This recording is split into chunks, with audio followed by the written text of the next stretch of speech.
আমার প্রিয় ছাত্রছাত্রীরা, আশা করি তোমরা সবাই ভালো আছো। মে মাসের মূল্যায়ন নিয়ে হাজির হয়েছি। দেখো, প্রত্যেক মাসের শুরুতেই একটা করে পরীক্ষা নেওয়া হয়। আজ আমরা সপ্তম শ্রেণীর পরিবেশ ও বিজ্ঞান নিয়ে 30 নম্বর একটা পরীক্ষা নিচ্ছি, যার জন্য সময় দেওয়া হচ্ছে 60 মিনিট। দেখো, তোমাদের প্রশ্নটা অনেক কাজে আসতে পারে। আর আজকে ভিডিওটা ভালো লাগলে লাইক, কমেন্ট, শেয়ার করবে। চ্যানেলে যদি নতুন থাকো, চ্যানেলটা সাবস্ক্রাইব করে পাশে থাকা বেল আইকনটা বাজিয়ে দেবে, যাতে আমার তৈরি পরবর্তী ভিডিওগুলো সবার আগে তোমার কাছে পৌঁছায়। চলো প্রশ্নটা দেখে নিই। মে মাসের মূল্যায়ন 2025, শ্রেণী সপ্তম, বিষয় পরিবেশ ও বিজ্ঞান, পূর্ণমান 30, সময় 60 মিনিট।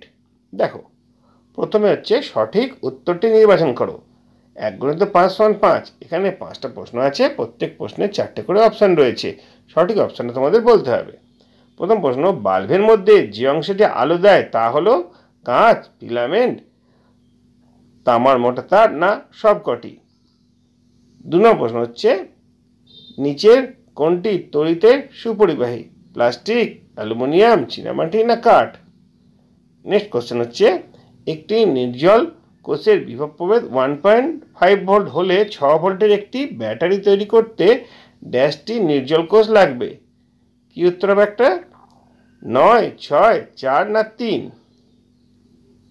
তারপরে কোশ্চেন, রাসায়নিক শক্তির তড়িৎ শক্তিতে রূপান্তরিত হয় মোটরে, নির্জল কোষে, বৈদ্যুতিক ঘণ্টায় না সোলার সেলে।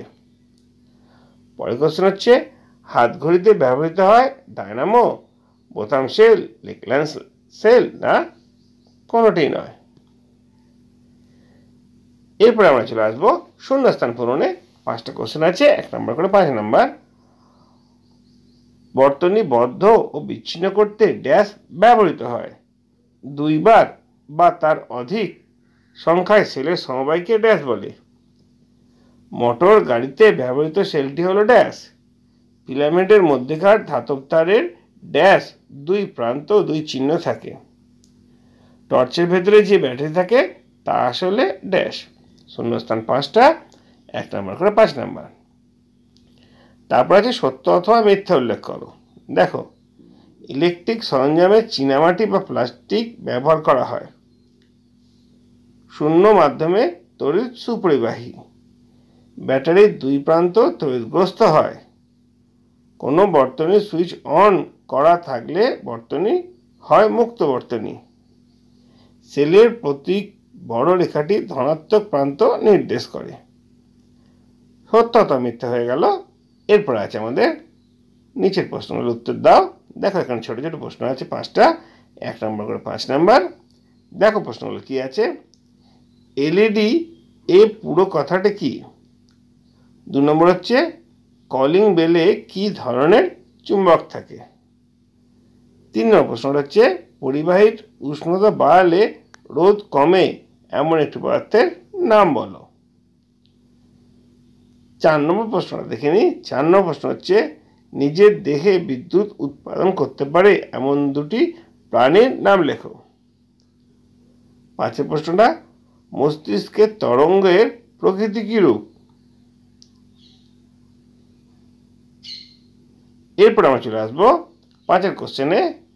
এখানে 5টা কোশ্চেন আছে, 2 নম্বর করে 10 নম্বর। দেখো, প্রথমে কি আছে, অর্ধ পরিবাহী বলতে কি বোঝো, উদাহরণ দাও।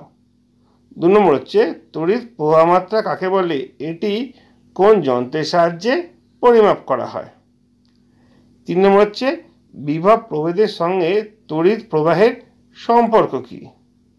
4 নম্বর, পরিবাহের রোধ কোন কোন বিষয়ের উপর নির্ভর করে। 5 নম্বর, তড়িৎ প্রবাহের তাপীয় ফল সংক্রান্ত জুলের সূত্রগুলি লেখো। দেখো, এখানে 5টা প্রশ্নের বলে দেওয়া হলো। টোটাল 30 নম্বর প্রশ্ন তোমাদের সামনে হাজির করলাম। আশা করি তোমাদের অনেক কাজে আসবে। আজকে ভিডিওটা এখানেই শেষ করছি। যদি ভালো লাগে লাইক, কমেন্ট, শেয়ার করবে।